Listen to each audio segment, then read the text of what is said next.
नमस्कार दोस्तों, मैं हूं Mamta Sharma. Classes point YouTube channel पर स्वागत है आप सभी का एक बार फिर से। दोस्तों, आज की हम इस वीडियो में पढ़ने वाले हैं दीर्घ संधि। तो जैसा कि हमने पिछली वीडियो में इसका संधि का सामान्य परिचय पढ़ा था, यानी संधि किसे कहते हैं, संधि की परिभाषा क्या होती है, तो ये हमने उस पिछली वीडियो में समझा था, जिसका लिंक मैंने डिस्क्रिप्शन बॉक्स में दे रखा है। आप चाहें तो वहाँ जाके देख सकते हैं। यहाँ पे जो स्वर पहली संधि है, 3 संधियाँ होती हैं, स्वर संधि, व्यंजन संधि और विसर्ग संधि। तो स्वर संधि के 5 भेद होते हैं। तो उसका जो पहला भेद है दीर्घ संधि, वो आज की इस वीडियो में हम पढ़ने वाले हैं डिटेल से। ठीक है, तो शुरू करते हैं दोस्तों। परिभाषा देख लेते हैं एक बार पहले इसकी। जब 2 सवर्ण ह्रस्व या दीर्घ स्वरों का मेल होता है, कितने स्वर? 2 सवर्ण ह्रस्व स्वर या दीर्घ स्वरों का जब मेल होता है तो वे दीर्घ सवर्ण स्वर बन जाते हैं। क्या बन जाते हैं? दीर्घ सवर्ण। तो इसको हम क्या कहते हैं? दीर्घ संधि कहते हैं। अब इसके नियम देखेंगे। नियम क्या होते हैं? 2 सवर्ण स्वर मिलकर दीर्घ हो जाते हैं। क्या हो जाते हैं? दीर्घ हो जाते हैं। यदि अ, आ, ई, उ और री के बाद वही ह्रस्व या दीर्घ स्वर आए, यानी ह्रस्व स्वर हो सकता है या दीर्घ स्वर हो सकता है, अ, आ, ई, उ और री, इसके बाद वही ह्रस्व स्वर या दीर्घ स्वर आए, तो इनका जो है क्रमशः क्या हो जाएगा? बड़ा आ, बड़ी ई, बड़ा उ और री हो जाते हैं। दूसरे अर्थों में देखेंगे इसको हम। जब 2 शब्दों की संधि करते समय, यहाँ पे इसको हम इजीली समझने वाले हैं इसमें, कि जब 2 शब्दों की संधि करते समय आ के साथ आ आई, यानी छोटा आ और बड़ा आ के साथ छोटा आ और बड़ा आ ही हो, तो क्या बन जाएगा? तब वो बड़ा आ बनता है। और जब ई यानी छोटी ई और बड़ी ई के साथ छोटी ई और बड़ी ई हो, तो क्या बन जाती है? वो बड़ी ई बन जाती है, यानी ई बन जाएगी वो।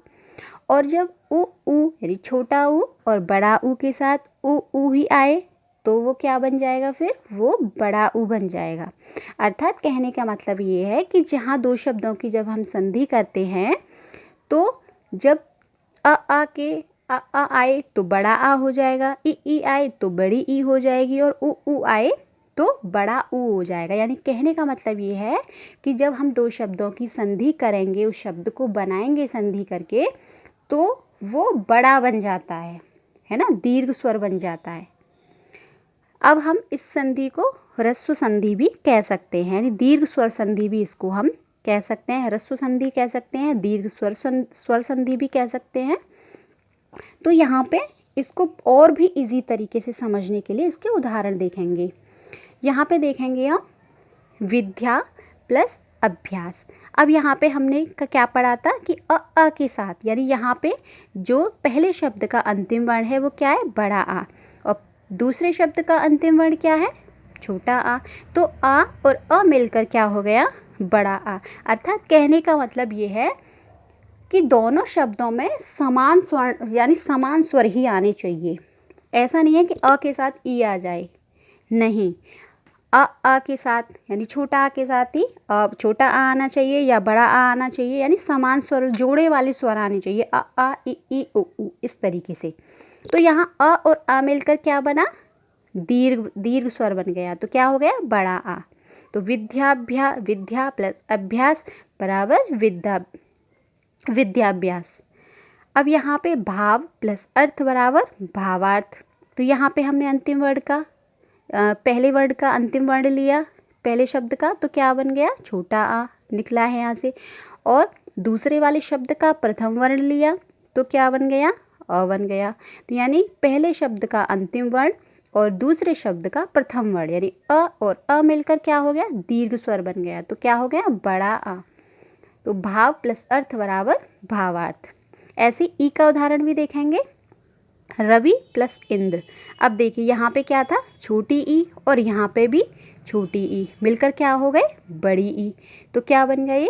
रविंद्र। क्या हो गया? रविंद्र, है ना। तो अब ऐसे ही इसमें देखेंगे, ऊ का उदाहरण भी देखेंगे। भानु प्लस उदय। तो यहाँ पे क्या है? छोटा ऊ प्लस ये भी, इसका भी छोटा ऊ, यानी प्रथम वर्ण का अंतिम वर्ण, प्रथम शब्द का अंतिम वर्ण और द्वितीय शब्द का प्रथम वर्ण। तो ऊ प्लस ऊ बराबर क्या हो जाएगा, बड़ा ऊ। तो क्या हो जाएगा, यहाँ पे दीर्घ स्वर बन जाएगा। तो क्या हो गया, भानुदय। यहाँ पे ऊ और ऊ को मिलाकर क्या बन गया, दीर्घ स्वर।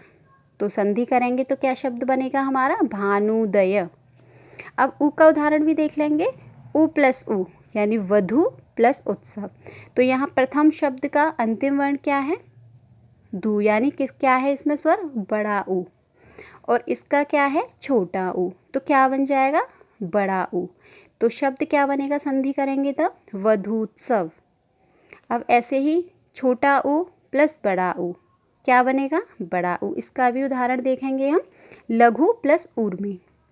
तो यहाँ पे क्या था, लघु प्लस छोटा ऊ, इसमें ऊर्मी तो बड़ा ऊ, ये मिलकर क्या बन गया, बड़ा ऊ। यानी जोड़े वाले स्वर आते हैं, अ ई उ ऊ।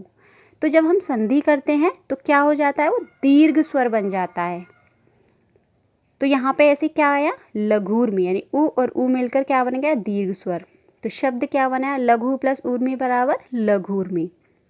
तो कहने का मतलब ये है दोस्तों यहाँ पे कि जो समान जो जोड़े वाले हैं, अ ई उ ऊ, यानी पहले शब्द संधि करते समय पहले शब्द का अंतिम वर्ण और दूसरे वाले शब्द का प्रथम वर्ण जब समान स्वर होते हैं तो जब संधि करते हैं तो वो दीर्घ स्वर हो जाता है। जैसे विद्या प्लस आलय तो विद्यालय, है ना। इसमें भी हमने पढ़ा था जैसे रवि प्लस इंद्र बराबर रविंद्र।